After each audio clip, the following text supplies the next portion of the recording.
Welcome to Daily Mathematics, and today we have a very important question.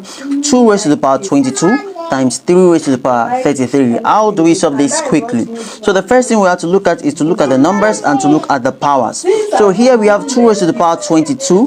So 2 raised to the power 22. 22 is 2 times 11 times 3 raised to the power 33. 33 is 3 times 11 also.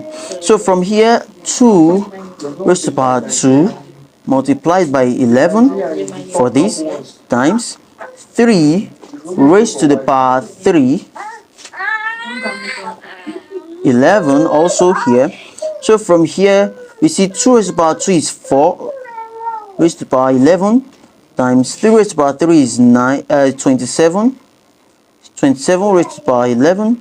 So from here, 4 times 27, 27 times 4, 4 times 7, 28, 4 times 2, 8, that's 108.